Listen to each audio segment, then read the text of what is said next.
everything that you say about me. My dogs like to play Madden and 2K, but one thing they don't do is play about me. My homeboy Yo, man, Shot-Town Urban Radio, man, with the best place to be at on any day radio. We got the one and only DJ Malone, man. And Shayla Marie. And we got, man, our special guest on the line, Princess.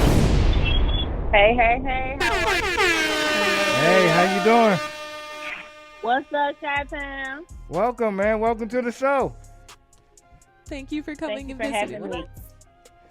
Thank you, man. Thank you for talking with us and everything, man. And happy holidays. Thank you. Happy holidays. I'm trying to get some last-minute stuff done. Hey, I ain't mad at you. Look, I started my Christmas shopping yesterday. I'm just... So. Oh, yeah. Well, you beat me. I'm trying to see if Amazon Prime going to be a person of their word. Come on, Jeff Bezos. I need them just tomorrow. Definitely, man. Definitely. I have been ordering all morning. Hey, you get. Thank God for Amazon. Yeah. Definitely, man. So, I know that you've been on your grind. You've been doing your thing since the Crime All days, and you've just been on your grind, bro, and everything else like that. So, what's been going on with this pandemic? How has that been going for you? Well, prayers and love to anyone who's gone through it or lost someone due to this pandemic. My dad actually had COVID early on in March. Wow. And so seeing it up close and being the caretaker made it real for me very early on. So, wash your hands, practice social distancing. But on the flip side of it, it's given me more time to spend with family and more time to sit down and do homework on different things, different businesses that I'm working on now, and being more hands-on with everything. I'm pretty much hands-on with all of my businesses, but now it's giving me room to be okay making the mistakes and really not having a deadline because we don't know what tomorrow brings. But yeah, it's kind of been a blessing because on my end, shows haven't really stopped. I'm blessed to be in a market and have a fan base and to be in Atlanta really never shut down for one. And they've pretty much been partying since this thing started. So I've been able to still make my rounds in certain cities when it makes sense. And, just touch the people and come back home. But a lot of my businesses are with writing and consulting for other artists. So I like that. I like that. Yeah. I think what it is though, man. I think what it is that because you've been there, so you're speaking from an experienced person that's been around and knows a thing or two, and I think a lot of people do appreciate that, man. Yeah, I come from the era of where you really had to touch the people physically. I wish we grew up. I wish we came out a few years later because we would have had the Soulja Boy success with the YouTube and everything. But we were the tail end of the old school way of doing things, of having a year to plan a rollout for a single and a follow-up single and an album, and then taking all of that and going overseas and doing a world tour.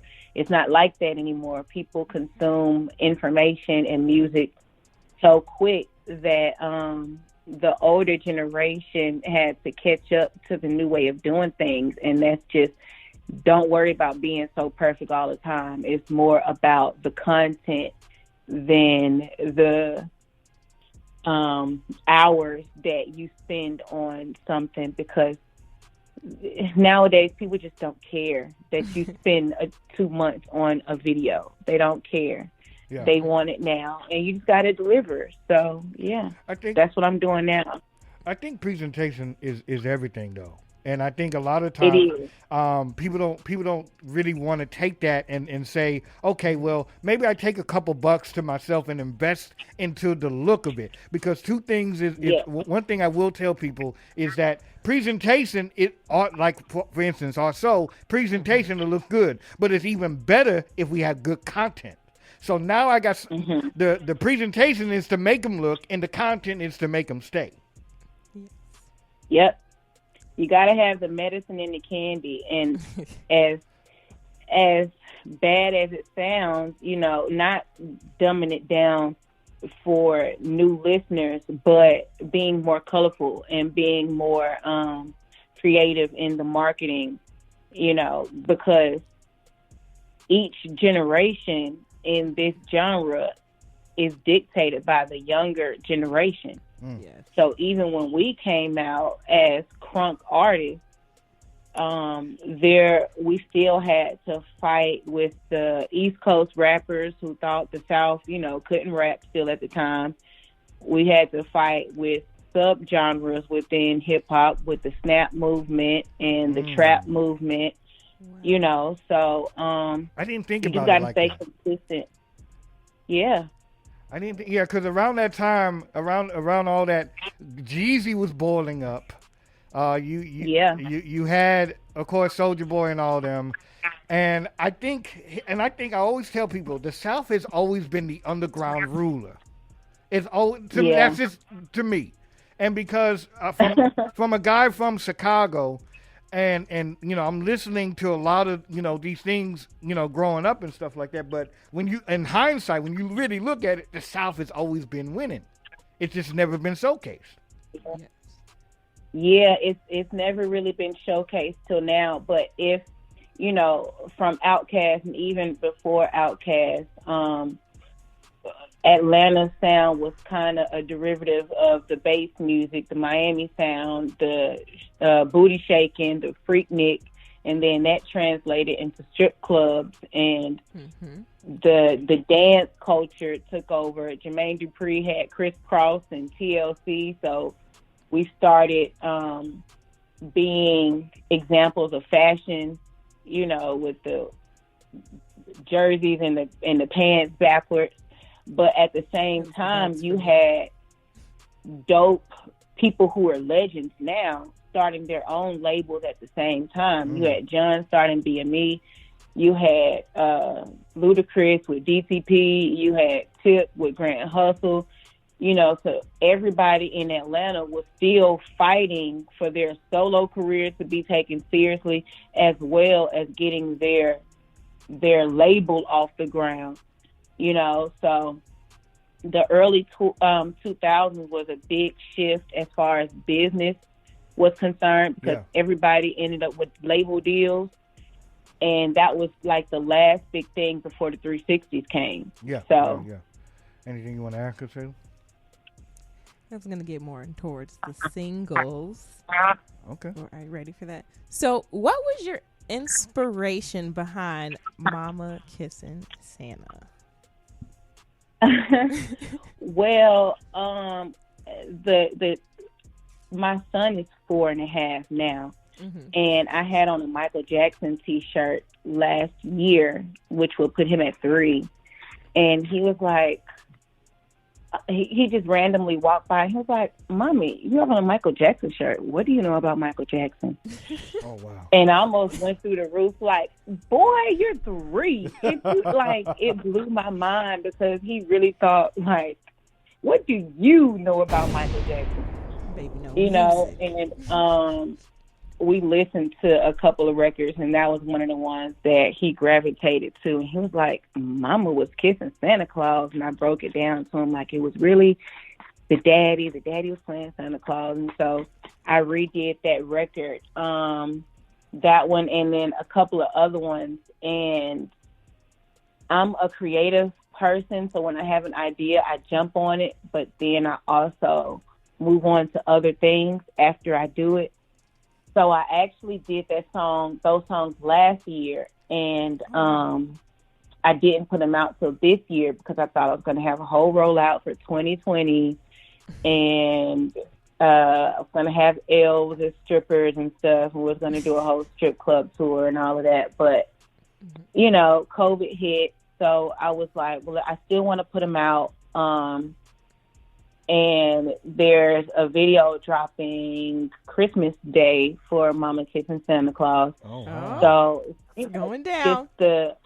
It's just the updated version, of you actually seeing your mama kissing Santa Claus, and you see her at the fireplace on her knees, like, Mama, what are you doing? Are you starting a fire? Or like, why is Santa looking like that? But so just a funnier version, updated, more sexy version of what your mama and your daddy was doing when you go to sleep. I ain't mad at that. I'm not mad at that at all. Go ahead. I was going to say, after listening to your single, it definitely had me rethinking the meaning of majority of the Christmas songs we were listening to. Like, have I been naive this whole time? I'm off. It's. I think. Yeah, I mean. Oh, go ahead, Princess. It's a lot of songs like the "Baby It's Cold Outside." If you really look at that, like, whoever wrote that could be a part of the Me Too movement, because she clearly wants to go home, and he's like, "Well, baby, just stay a little longer. Take a drink. Take 2 drinks. Hey, have a cigarette." She's like, "No, I need to go." If that was 2020, he'd be locked up. So it's a lot of songs that had different meanings back then. Yo, you just got to listen to them. We've been lied to this whole time, Princess. This whole time. Yeah. Like, we're made Did to you know Santa Claus isn't real? Exactly. We're made to believe that somebody's breaking into our houses. We're okay with and giving us presents and coming down a chimney. I don't even have a chimney. I used to live in the hood. So you ain't coming down my slope.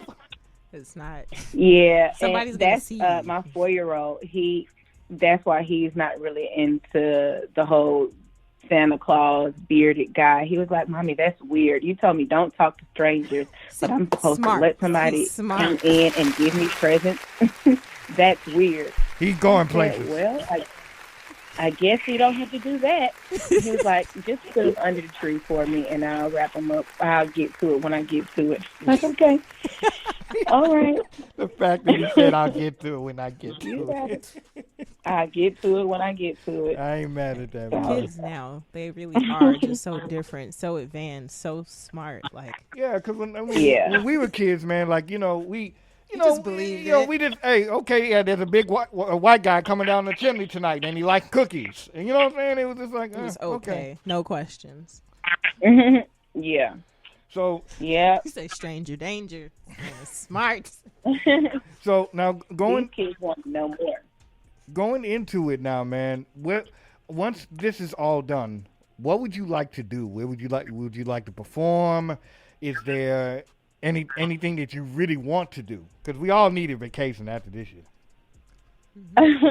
Yeah, I'm definitely going on an island for about a month with my son, and we're just going to be barefoot every day in some water. And then after that, it's back to work. My son has a book coming out. It'll be here top of the year. It would have been here for Christmas, but shipping and everything. Yeah.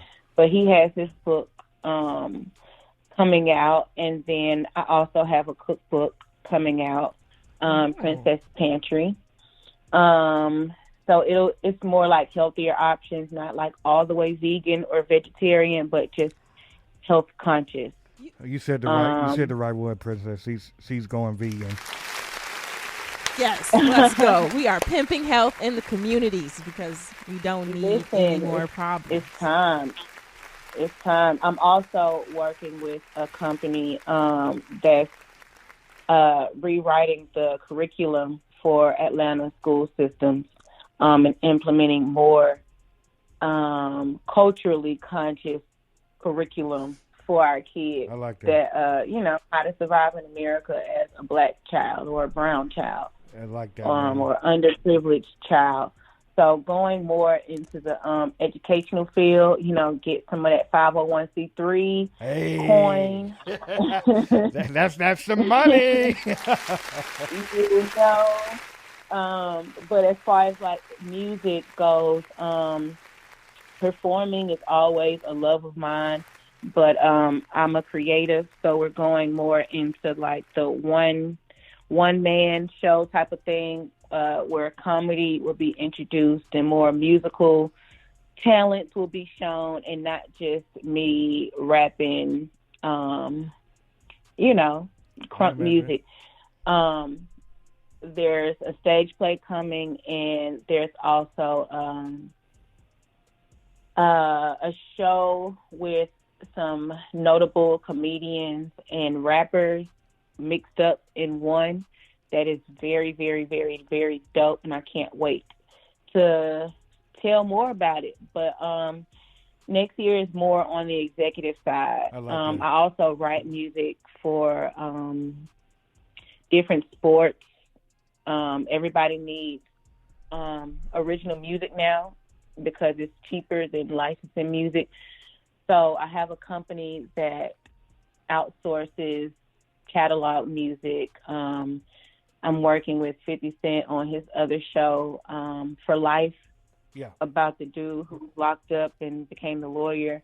Yeah. So we Yeah. have music on there, season one and season two, and a couple of other networks. Just, music isn't all consumed on TikTok and the radio now. So it's just about using the platform that I already have to diversify everything else. And you're dropping gems here, man, because a lot of people don't they. But I'm for real though. A lot of people don't realize, like, I'm really really big on ownership. Like when a lot of this, like when they talk about the algorithm on YouTube, I always just say, well, why don't we Yeah. just why don't people just get their own websites and just feed? If you have that many people, following you, why don't you just get people to come to your website? And if it's a money thing, get people just to donate a dollar or something like that. You know what I'm saying? And I'm big on like people. I don't like when people tell me what to do. You know what I'm saying? And if Hmm. I bring an idea to a person and nobody executes it or whatever, I have a problem with that. And so it's like, okay, well, I'll just start my own thing. So I'm very big on ownership, and kudos to you for actually seeing that and not only getting the music bag, but getting the behind the scenes bag, which is way more bigger. I ain't gonna lie to you. It is. Yeah. The behind the scenes bag is bigger, it's less drama, um, and it moves faster. And I've seen both sides. Don't get me wrong, I love being an artist. I love being signed to a major label at a young age, but at the same time, getting everything early and quickly can hinder the rest of your life. Mm. And that's why I worry for these new artists because um, it happens so fast and they can be on to the next person so fast. And you think that money is here forever. You don't put anything up. And you think that your 1 year of success can translate to the rest of your life. And Mm. unfortunately, it does not happen like that 95% of the time. I like Um, that. you have to have a super mega hit